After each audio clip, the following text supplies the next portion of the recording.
Welcome to Kevjet The Podcast. Jennifer Gaydos Hartman. Thank you so much for having me. I'm excited to be here with you. We're speaking transatlantic. That we are. I'm just really excited to share your story. When I started reading about you and doing my research, I found myself spending more and more time researching, wanting to find out more. And that was the key sign that you were going to be a great guest. So not that you have a lot to live up to, but... Oh, I'm nervous now. You're making me nervous. I don't even know where to start because there's so many different places we can go with this conversation. I think we might start with kind of turning personal tragedy into purpose, because that's what you've done. Yeah, absolutely. So I'm in the process of writing a book called Tomorrow Is Not Promised. And it's to give hope to people around the world that are struggling. The book is about my struggles growing up and the trials and tribulations that got me to adulthood, and then getting to adulthood and having a tragedy of a murder-suicide by the hands of my stepfather. That being said, my background is nursing. I've worked in addiction, and I still do, addiction and mental health. And the book is a way to get the word out there, but also to bring up signs and symptoms as well in our family members. So my hope is that whoever picks this book up to read, it either saves them or a family member. And that's the goal here. Amazing. My background is nursing as well. Oh, I love that. I love that it's being written and being, like you said, you can share it with somebody. So a loved one could know that somebody needs to read those words or needs to know that they're not alone. And it's a guide, isn't it? It absolutely is. And, my slogan that I speak about is, it is okay not to be okay, but it's not okay if you don't say something. And I always, the saying to see something, say something. Well, that's in our family members and our friends as well. We have to be very aware of, how people are feeling, especially in the world that we're living in today. There's a lot of pressures in every aspect. I have a 14-year-old daughter, and I see those every day, her coming home from school. It's a different world than you and I grew up in. So different. It's very scary. And I always say I'm glad that we didn't have social media when we were growing up. Thank God. True. Although we were all addicted to it now, but growing up, our little secrets stayed as secrets. Yes, they don't anymore at all. So yeah, this book, I just really want to be able to share my story. As a young child, I had a very difficult childhood. My parents got divorced very young. I was dealing with being sexually abused when I was at my father's house by my stepbrother at the time. And then my mother's home, they both were married 3 times. Her second husband was very emotionally abusive. And, he would tell me I wouldn't achieve anything in life and I would never be anything. And in the book, I talk about a time where he writes on my arm, white trash. He really tried to beat me down, but it did the complete opposite. It lit the fire under me, and I wanted to break the family cycle. My father had substance use. My mom had some substance use as well. And that's really what drew me into this. Working in addiction and working in mental health, my first husband, my boy's father, fell victim to addiction and sadly was in a horrible accident. So I was left raising 2 little boys by myself. So I did labor and delivery and switched into psych nursing very quickly because I didn't want a parent to have to look their child in the eye and say, hey, this happened to mom or this happened to dad. Did you find that was heavy when you brought that home? Did you bring your work home? Did you bring that home? As a nurse, we do. We do.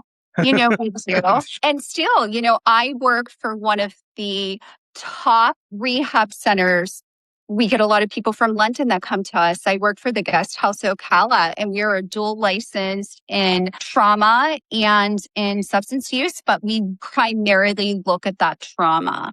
So the work that I do is so meaningful, and I can relate to the patients or the families that are in crisis, because everyone is in crisis when they come to me. So having that not just clinical experience, but lived experience outweighs the clinical experience sometimes. Yeah.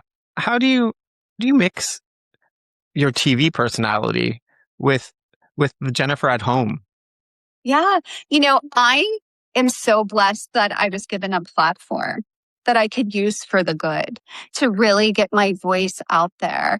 I am just a country girl from Uniontown, Pennsylvania. I grew up on a horse farm and milking cows and doing all that fun stuff to when I was 17 years old, I packed my bags after high school and moved to Los Angeles because I had bigger dreams and aspirations. I knew I didn't want to stay living in this tiny little town in coal, Pennsylvania. And it lit the fire under me. But who I am when you see me on TV or doing this is who I am day to day. I'm just a normal girl just trying to make a difference in this world. And a mom to 3 beautiful children as well. Exactly. Just going out there and having a normal job as well, and then doing great for everybody out there. One of my questions, I guess, is if your younger self met you today, what would she be most surprised? Oh, sorry. Let me rephrase this. What would she be most surprised you survived? Well, that's a great question. No one has ever asked me that. I would say losing my mom, going through that. She was my best friend. We spoke multiple times every day. The younger me would have never believed that I would have made it through. And I did. And I'm sitting here today. I love that answer. What's a moment in your life that didn't look important at the time, but it actually changed everything?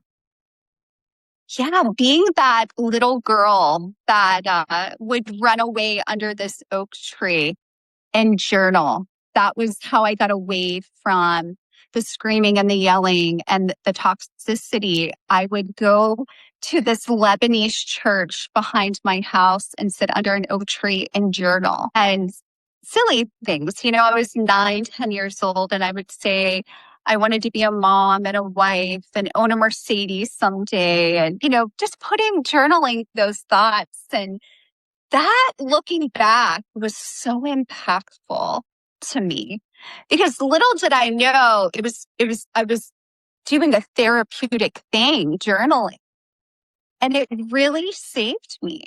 That was where I found peace. And I often think back to that tree, and I took my daughter there not so long ago to visit it.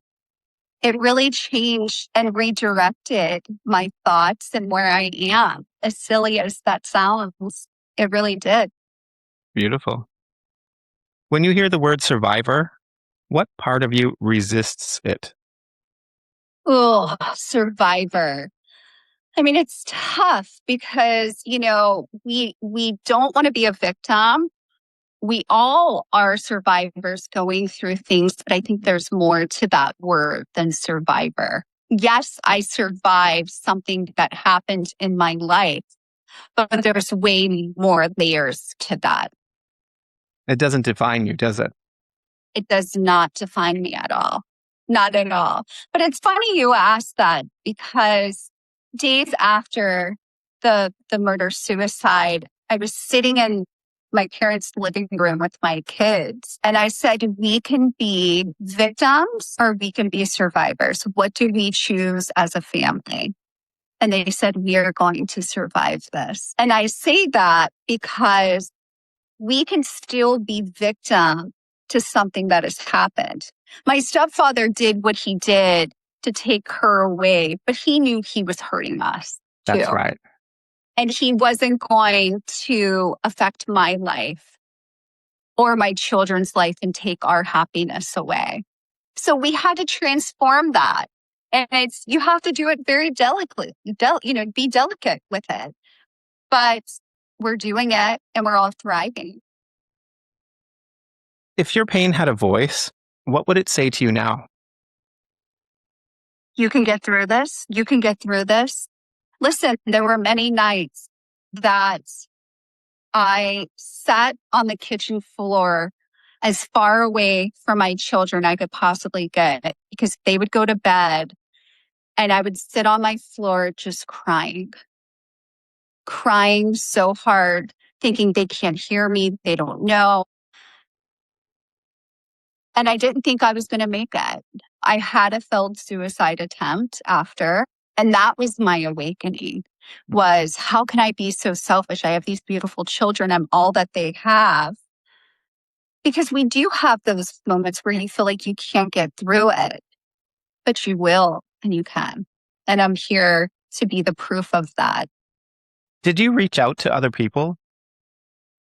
You know, I stayed very private. I had to be very close-knit friends.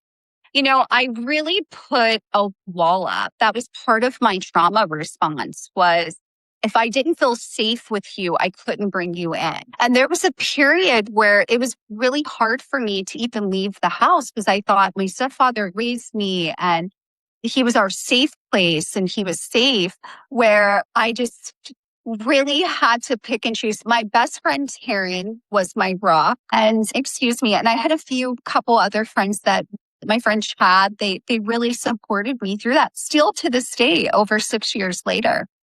It's such a difficult time to relive. And when you do interviews like this, do you get triggered at all? No, not at all. It's therapeutic for me. You know, I think I'm here to break this stigma on mental health because it is real.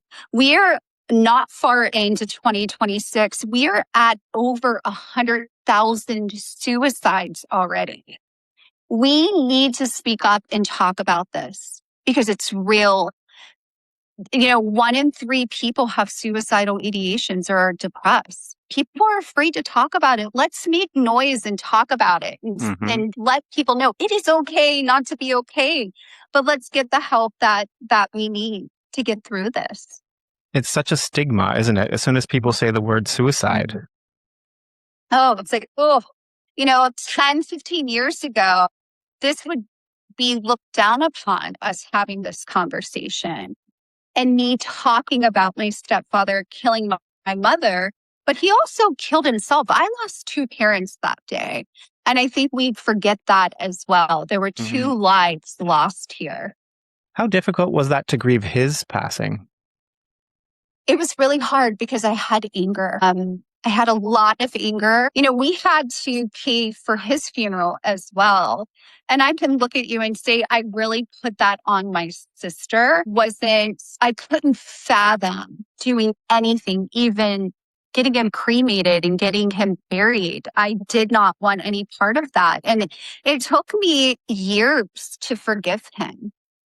And I had to forgive him if I wanted to live my happy life. Because I was stuck for years with so much angers and what ifs and whys. And you have to come to the realization you're not going to get all of those answers. And you have to let it go or it will consume you. And it consumed me until I let it go. Yeah. I mean, just to hear you talk about the situation and you talk about him without anger. Yeah. You know, my mom was married. It was her 3rd marriage. And my stepfather was an incredible man. You know, he truly, truly was. He took such good care of us. I finally had that family unity when they got together. And I was in high school, I think a freshman in high school when they got together. So mental illness is a sickness. It's not like one day he just woke up and said, well, I'm going to kill my wife and kill myself. This was a prolonged thing that was going on with him. And it started when he lost his daughter in 2001, his only blood daughter. There was that decline. And then we saw him getting better and it was normal. And then something triggered this. And we were seeing it for about a year, him struggling. And I would fly from LA to Pennsylvania. And my last conversation with him was in October of 2019. I flew in because my mom said, he hasn't spoken to me in weeks. And I'm like, Mom, this isn't normal. I'm flying in. And I sat across from him and there was nothing in his eyes anymore. And I remember getting up from the table and calling and saying, he needs to get to treatment or this is going to end badly. And I went and had another conversation with him and he refused. He refused to go. And he needed it. The cries were there. He was withdrawn. Gains started to happen. As a nurse, what these signs and symptoms are. He was totally withdrawn from everybody. And it's hard for me because this is what I do for a living. And for a long time, I beat myself up and said, well, I couldn't even save my stepdad. I couldn't save him. And that I struggle with that sometimes. Sure. But the other side to that is he couldn't save himself. He couldn't save himself. And he didn't want to save himself. Yeah. But it's definitely hard to fathom when you held this person on a pedestal.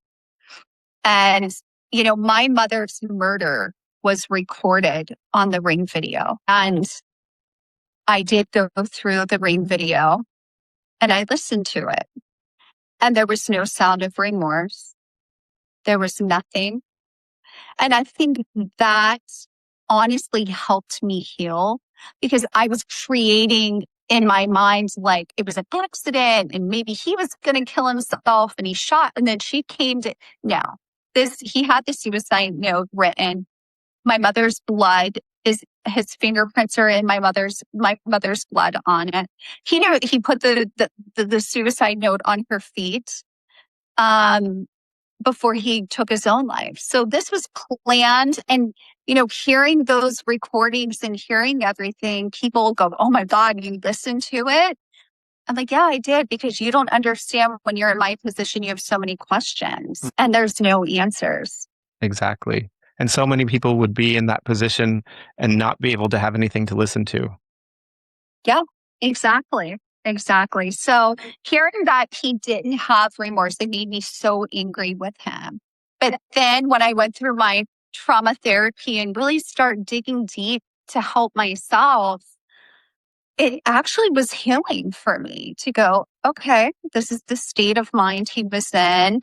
This is truly what happened. And then it was also, I can say, it took me 2 years to get her phone back from the police. And then I start really unraveling things because she was documenting things in her notes. And it broke my heart because she was so private. And it makes me sad that she didn't feel that she could come to me and tell me that there was abuse going on, amongst other things. Do you believe that everything happens for a reason? And do you think that we sometimes tell that to ourselves as a way of coping? I do believe everything happens for a reason. And I think that she had a higher purpose than to be here because she was unbelievable. She was the most amazing person I've ever met, not just because she was my mom. She was the most loving, giving person. To answer the second part of that, I think sometimes we use that as an out. But I do believe in a higher purpose. And, they always say God takes the good ones and the young ones, and he needed her up in heaven. Has there ever been a compliment that felt uncomfortable to accept? Yes, of how strong I am. I hear that all the time. And I don't want to have to be strong anymore. I think maybe that's the purpose of this conversation, is so that people realize that you appear very strong, and you are strong in a way because you're telling the story and you're sharing your very private part of your life, which makes you very strong doing that. But when the cameras are off and you're sat alone in your living room, there's a whole different side to how you feel, isn't there? Absolutely, there is. Absolutely. I am very blessed.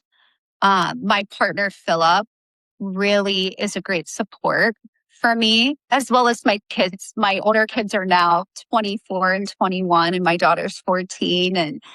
But yeah, there's times where, listen, I'm like everyone else. There's moments where you're really happy or you feel depressed or you feel anxious.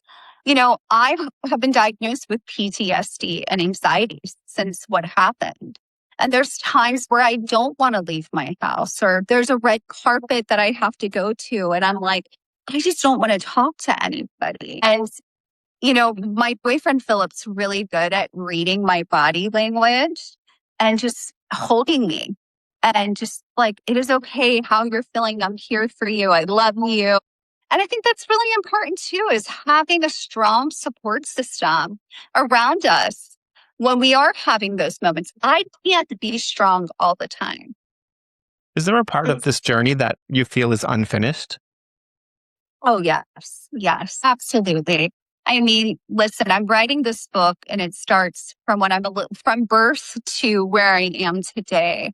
And I've had a lot of trials and tribulations in my life, failed relationships or, obstacles and things that are happening, what happened to my parents. And, I don't have a relationship with my sister. And, there's a lot of those things. And where I am in life, I finally found an amazing partner, which is hard to do. My kids are healthy and happy and successful, and life is really good right now. Do you think people can ever fully understand someone else's pain? No, because we are not them. We all process and handle pain and trauma so differently. So differently.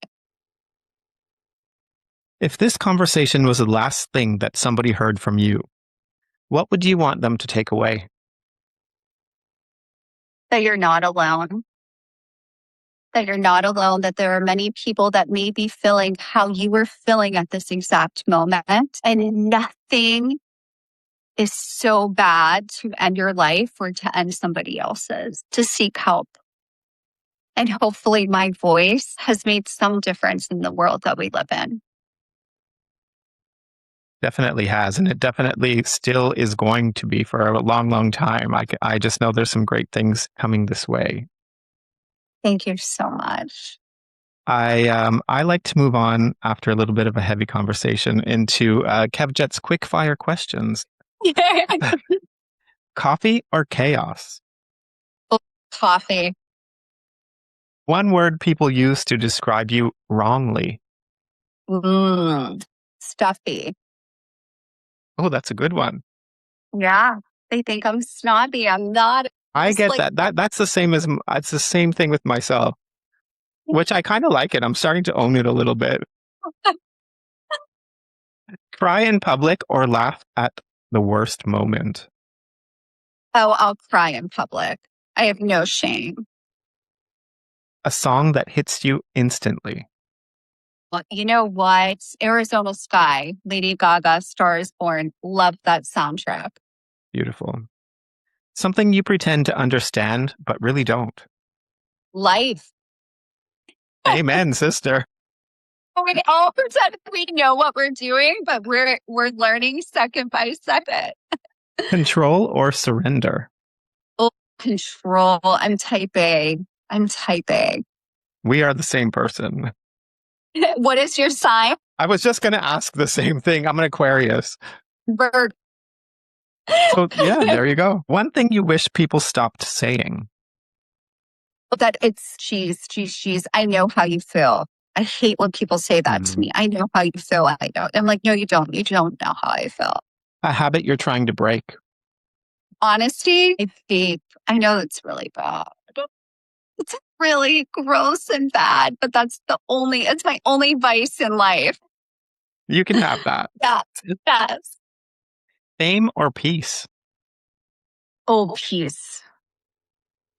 A fear you've made friends with? Being out in public again. That was really hard for me. Being around crowds, being behind the camera or being on camera, I'm building myself back up with that. When you talked about This is veering off a little bit, but you talked about the red carpet events. Did you ever worry that people would ask you inappropriate questions? You know what? No, everybody has been so respectful. And because I have been so open about it since day one, I think I've answered all their questions that they didn't have to ask them. I love that. I love that. Something you'll never apologize for ever again. For being who I am, just for being me. I will never apologize for that. I think we've all been in some sort of toxic relationship is the best way. And they want to change who you are and you're like apologizing. And I will never do that again. Just know your worth. A word that describes this chapter of your life. Can I use two? Can I curse? No. You can curse. Fucking amazing. Love it. I have a sign above my door in my dining room and it says fucking fabulous. Love that. Yes, life is fucking fabulous right now. So great. Something that instantly grounds you. Oh, my children. Just getting that call, hearing their voice or just their touch or hug, it grounds me instantly. One thing you're proud of, but you don't say enough. Where I am today, honestly. Telling myself that I've come so far when the odds were against me. Text or voice notes? Oh, voice notes. And I mess it up and it never makes sense ever. And all my friends know, they're like, she's doing voice notes because nothing made sense. Different names come up that we don't even know. Love or protection? Ooh, wow. Love. We can protect ourselves. I love that answer. Yeah. Love. If life had a pause button, when would you press it?